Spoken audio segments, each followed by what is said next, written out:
Assalamualaikum warahmatullahi wabarakatuh. Al-Fatihah. A'udzu billahi minasyaitonir rajim. Bismillahirrahmanirrahim. Alhamdulillahirabbil alamin arrahmanir rahim maliki yaumiddin. Iyyaka na'budu wa iyyaka nasta'in. Ihdinas siratal mustaqim. Siratal ladzina an'amta 'alaihim ghairil maghdubi 'alaihim waladdallin. Amin. Bismillahirrahmanirrahim. Utawi kapindhone setengah saking muhlikat ingkang 10 iku nafsu. Mongko wajib sira arep mbagusake nafsu ira kelawan nganggo pekerti ingkang bagus kaya aris nalikane ana perkara ingkang nekake maring bendu. Mongko lamun ora becik-beciki sira ing nafsu, mongko dadi hasil lara ing dalem ati ira.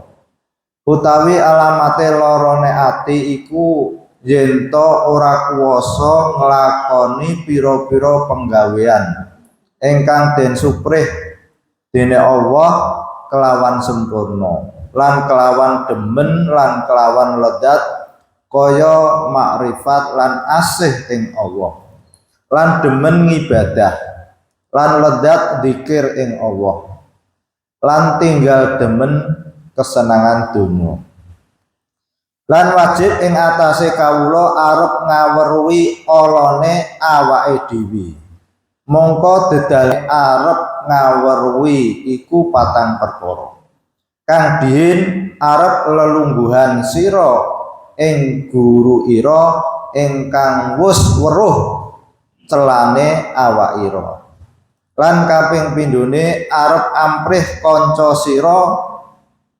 ingkang bener lakune supaya meruhake ing ala awak ira lan kaping telu arep ngalap sira saking pengucape satru ira tegese wong kang sengit ing sira krana sedune pengucape iku nglahirake ing ala ira mongko ngeduhana sira lan kaping pate arep campur sira ing menungsa mongko saben-saben barang kang den tingali iku ora patut mongko awak ira iya mengkono mongko dadi ningali sira ing celone awak ira saking liyane wallahu a'lam. Bismillahirrahmanirrahim. Jadi kita kemarin sudah bahas masalah setan. Jadi kita itu oleh Allah diberi musuh dua, satu setan, yang kedua hawa nafsu. Setan musuh di luar diri kita, tapi kalau hawa nafsu itu musuh ada di dalam diri kita. Musuh dalam selimut. Nah, paling berat ini musuh dalam selimut. Di antara upaya agar kita itu berhasil menjadi orang yang sukses oleh Mbak Kiai itu, yang pertama yang harus kita lakukan itu kita harus mengetahui kekurangan-kekurangan diri kita.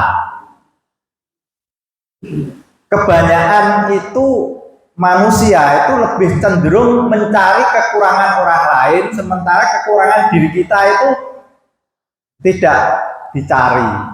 Jadi ada peribahasa gajah di kelopak mata tidak tampak, tapi semut di lautan tampak.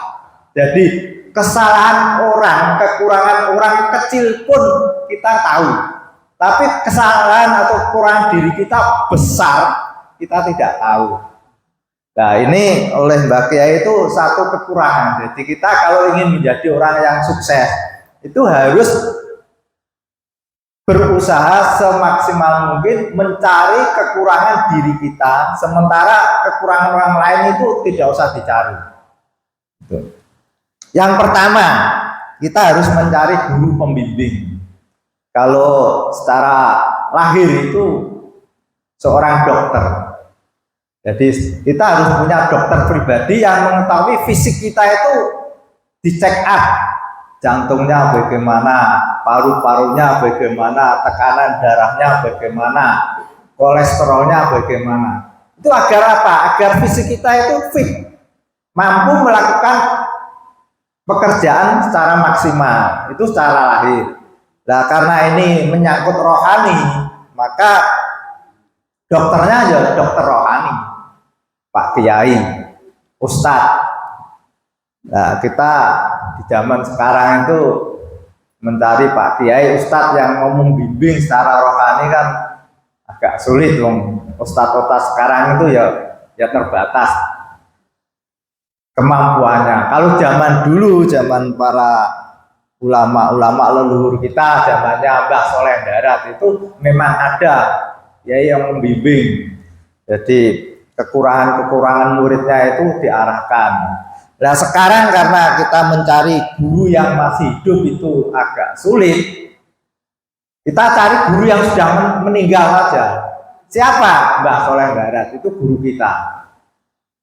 Nah, bagaimana kita menjadikan guru Mbah Soleh Darat yang sudah meninggal menjadi guru kita? Kita baca kitabnya ini. Ini sebagai sarana untuk kita menjadi muridnya Mbah Soleh Darat. Jadi kitab yang saya baca ini sebagai sarana, sebagai seolah-olah Mbah Soleh Darat itu masih hidup, membimbing kita lewat buku ini. Jadi kitab ini ditulis oleh Mbah Soleh Darat itu tujuannya kalau Mbah Soleh Darat sudah meninggal bisa dimanfaatkan, dibaca, dipelajari untuk membimbing kita. Jadi lewat kitab ini kita dituntun oleh Mbah Soleh Darat kepada jalan yang benar. Yang pertama itu, jadi kita jadikan kitab ini sebagai guru pembimbing kita. Yang kedua, kita cari teman dekat. Nah, teman dekat zaman sekarang itu lebih banyak berminyak air. Berminyak air itu, padahal kita itu ada kekurangan, tapi kalau di hadapan kita, wah jenengan dermawan begini-begini. Padahal tujuan teman kita itu untuk menunjukkan, tapi teman yang jujur, yang menunjukkan itu ya sama-sama. Kadang orang seperti saya kalau dikritik itu, wah jenengan begini-begini, ya nak nompo, nak orang nompo kan jadi masalah. Padahal sebenarnya kalau kita ingin menjadi orang yang baik beneran itu, kalau dikritik ya legowo, ditunjukkan kekurangannya itu legowo, justru berterima kasih, bisa memperbaiki. Tapi kadang-kadang orang ditunjukkan kekurangannya itu marah, nah itu kan jadi sulit tuh. Terus temennya juga pekewo, akhirnya sebenarnya ada kekurangan malah dimunculkan seolah-olah tidak ada kekurangan. Itu yang maka dulu Sayyidina Umar bin Khattab itu setiap ketemu sahabatnya itu mesti tanya, apa yang Anda katakan terhadap diri saya tentang kekurangan saya? Itu kalau mengatakan bagus, bukan itu yang saya cari, kekurangannya. Itu Umar bin Khattab. Kita kan tidak, maka kita lewat kitab ini coba kita berupaya meniru para sahabat-sahabat Rasul itu seperti itu. Jadi setiap ketemu tunjukkan kekurangan saya, jangan kelebihannya, kekurangannya. Yang kedua, yang ketiga itu kita memanfaatkan ucapan-ucapan orang yang benci terhadap diri kita. Tidak semua orang itu kan senang dengan diri kita. Pasti di dunia ini tidak sempurna, jadi ada yang senang, ada yang tidak senang. Nah, orang yang benci pada kita, yang tidak senang pada kita, itu kita manfaatkan kata-katanya itu untuk memperbaiki diri kita. Karena orang yang benci, orang yang tidak senang, itu lebih asik, lebih senang mengucapkan kata-kata yang menunjukkan kekurangan-kekurangan itu. Misalkan panitia sudah maksimal bikin panggung dan sebagainya, tapi kalau orang tidak senang itu mesti yang dikatakan itu mesti kekurangan-kekurangan. Wah, panitianya itu loh snacknya kurang. Padahal kan harus dihitung, itu kita manfaatkan untuk memperbaiki. Yang ketiga itu kita memanfaatkan orang yang benci pada diri kita, apapun yang dikatakan orang yang benci seperti yang jelek-jelek, Istri kalau sedang benci dengan kita, itu kata-kata yang muncul seperti yang tidak enak, yang tidak enak. Itu istri, orang lain lebih banyak daripada itu. Jadi itu yang ketiga. Yang keempat itu kita bercampur, berinteraksi dengan masyarakat. Kita akan melihat, oh orang itu kok kasar. Nah, dari apa yang kita lihat itu kita jadikan introspeksi diri kita. Kalau orang itu mengatakan kasar, maka kita jangan kasar. Kalau orang itu misalkan diminta sumbangan tidak kasih, maka kita itu perbuatan yang tidak baik. Nah, jadi dari bercampur dengan masyarakat kita bisa menilai ketika ada orang melakukan yang tidak patut, maka kita bisa menghindarinya. Al-Fatihah. A'udzubillahi minasyaitonir rajim. Bismillahirrahmanirrahim. Alhamdulillahirabbil alamin arrahmanirrahim maliki yaumiddin. Iyyaka na'budu wa iyyaka nasta'in. Ihdinas siratal mustaqim. Siratal ladzina an'amta 'alaihim ghairil maghdubi 'alaihim waladdallin. Wassalamualaikum warahmatullahi wabarakatuh.